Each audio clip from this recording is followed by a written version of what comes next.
اسی طرح اہل الحدیث، اس کا معنی یہ کہ جو لوگ حدیث کے ساتھ تعلق قائم کیے ہوئے ہیں ہر لحاظ سے، حدیث پڑھنا، حدیث پڑھانا، حدیث کی محبت، حدیث کا شوق، حدیث کی طلب کے لیے سفر کرنا، حدیث کا جمع کرنا، حدیث سے عقیدہ لینا، حدیث سے عمل لینا، حدیث سے معاملات لینا، وہ لوگ اس شعار کے تحت آتے ہیں اہل الحدیث، جن کا شوق طلب حدیث کے لیے وقف ہو، وہ اس شعار کے تحت آتے ہیں اہل الحدیث۔ ویسے حدیث کا اطلاق دونوں پر، نبی علیہ السلام کے فرامین پر اور قرآن پر بھی۔ فَبِأَيِّ حَدِيثٍ بَعْدَهُ يُؤْمِنُونَ، یہاں حدیث سے مراد قرآن کو حدیث کہا گیا۔ اللہ نزل احسن الحدیث کتابا، اللہ تعالیٰ نے سب سے پیاری حدیث اتاری ہے، اور وہ کیا ہے؟ کتاب، اللہ کی کتاب، قرآن پاک کو حدیث کہا گیا۔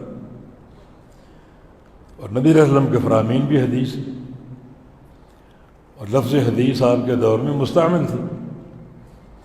مثلا نبی علیہ السلام کا فرمان نظر اللہ عمران سمع منی حدیثا، کہ اللہ اس شخص کے چہرے کو تر و تازہ کر دے جو میری کسی حدیث کو سنے۔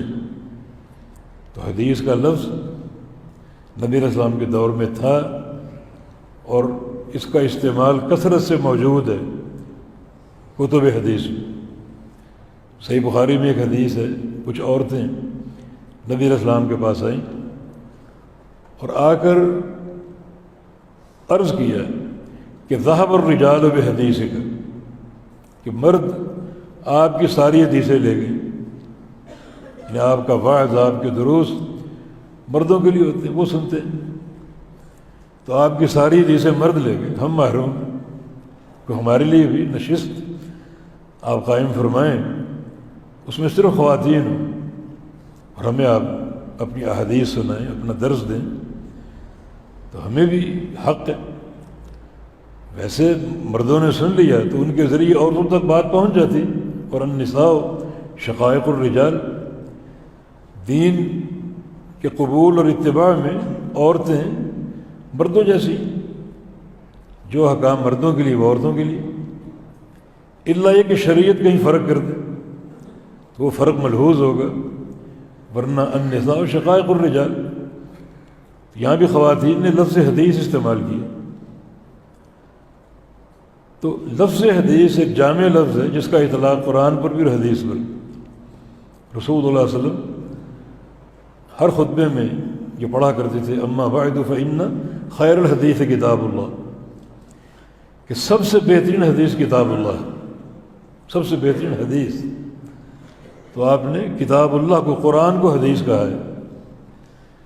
تو اب اہل حدیث کا معنی کیا ہوا؟ قرآن اور حدیث والے، قرآن اور حدیث والے۔